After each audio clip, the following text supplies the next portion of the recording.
وشهر رمضان الذي أنزلت فيه القرآن. ماہ مبارک رمضان کے 27ویں دن کی دعا.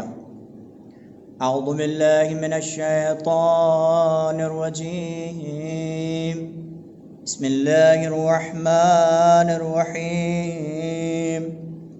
اللهم ارزقني فيه فضل ليلة القدر وصير أموري فيه من العسر إلى اليسر واقبل معاذيري وحط عني الذنب والوزر يا رؤوفا بعباده الصالحين.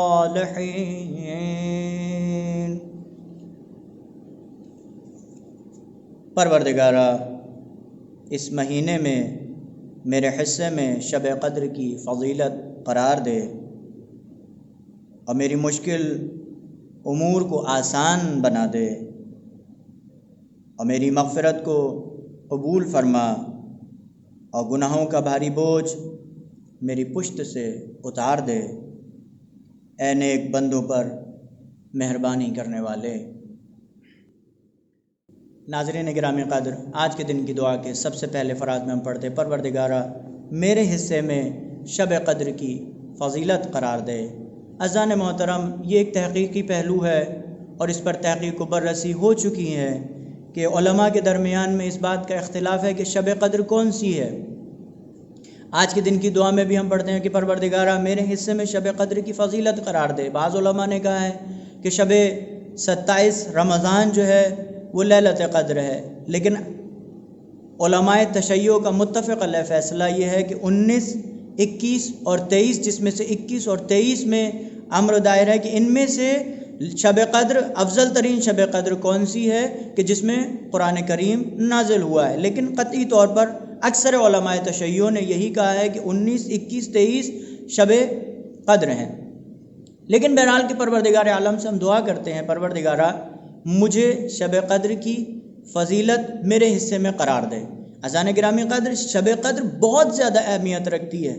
شب قدر خیر من الف شہر، 1000 مہینوں سے افضل ہے. شب قدر کے بارے میں ایک روایت آپ کی خدمت میں پیش کرتا ہوں.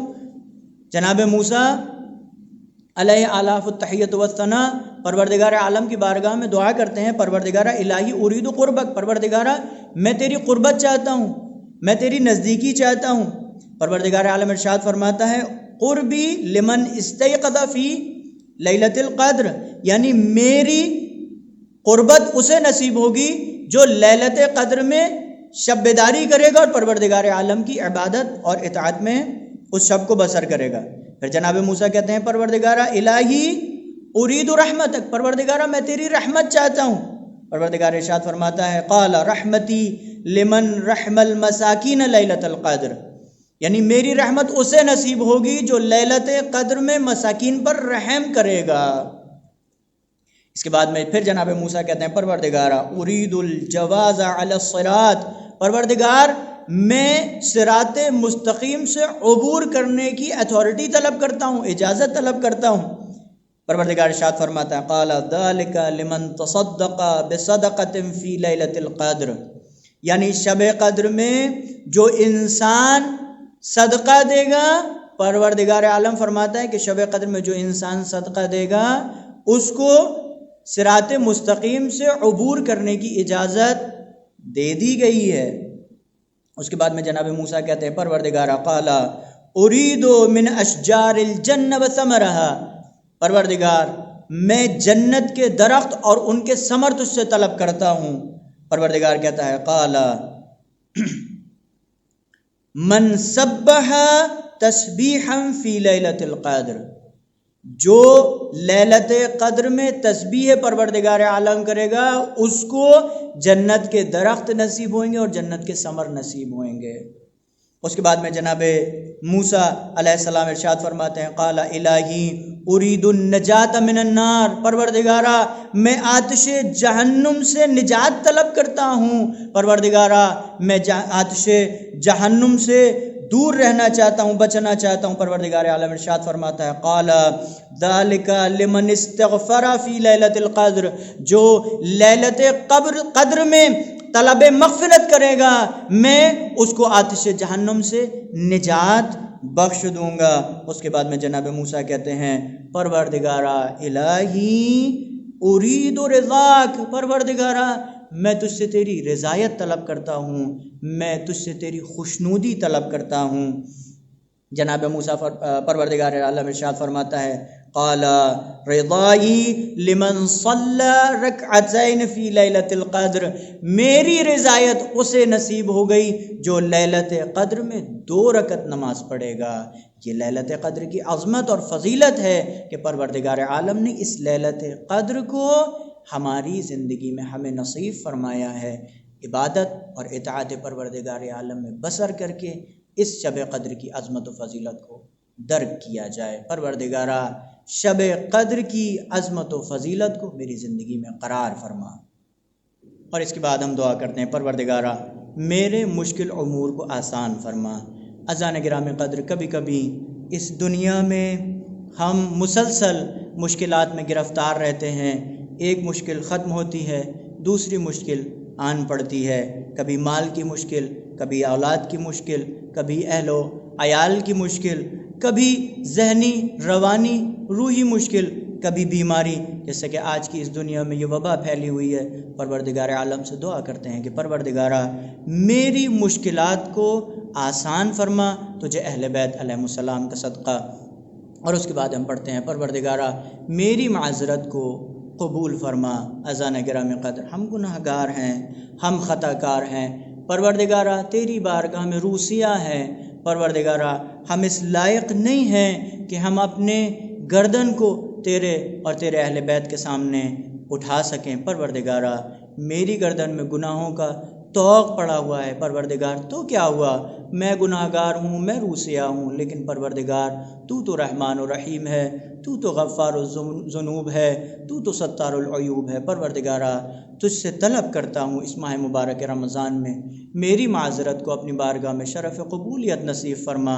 پروردگارا مجھے اہل بیت علیہ السلام کے سامنے ذلیل و خوار نہ ہونے دے۔ پروردگارا مجھے اہل بیت علیہ السلام کے دامن کو تھامے رکھنے کی توفیق نصیب۔ کے بعد ہم پڑھتے ہیں پروردگارا میرے گناہوں کا بھاری بوجھ میری پشت سے اتار دے۔ ناظرین گرامی قدر، حضور پاک صلی اللہ علیہ وآلہ وسلم ارشاد فرماتے ہیں کہ مومن اپنے گناہوں کو اپنے سر پر ایک پہاڑ کے مثل دیکھتا ہے، اور کافر کی نظر میں اس کے گناہ اس مکھی کے پر کے مثل ہے کہ جو اس کی آنکھوں کے سامنے سے گزر جاتی ہے اور اس کافر کو فرق بھی نہیں پڑتا۔ اذان گرامی قدر، طلب مغفرت کرتے رہنا چاہیے، اپنے گناہوں کو پہاڑ کے مثل سمجھنا چاہیے۔ ایک انسان اپنی پشت پر اتنا ہی بوجھ اٹھا سکتا ہے جتنا اس کے جسم میں طاقت ہوتی ہے، توانائی ہوتی ہے۔ ہمارے جسم پر ہمارے گناہوں کا بوجھ اتنا نہ ہو جائے کہ قیامت کے میدان میں، قبر میں اور برزخ کے سفر میں وہ ہم سے اٹھایا نہ جا سکے۔ پروردگار عالم سے طلب مغفرت کرتے ہیں کہ پروردگارا قبر میں جانے سے پہلے میرے گناہوں کے بھاری بوجھ سے میرے جسم کو سبکدوش فرما۔ اے نیک لوگوں پر مہربانی کرنے والے، پروردگارا ہماری دعاؤں کو قبول فرما۔ وآخر دعوانا ان الحمدللہ رب العالمین۔ بسم اللہ الرحمن الرحیم۔ اللہم کل ولیک الحجۃ ابن الحسن صلواتک علیہ وعلی آبائہ فی ہذہ الساعہ وفی کل ساعہ ولیا وحافظا وقائدا وناصرا ودلیلا وعینا حتی تسکنہ ارضک طوعا وتمتعہ فیہا طویلا برحمتک یا ارحم الراحمین، وصلی اللہ علی سیدنا محمد وآلہ الطاہرین۔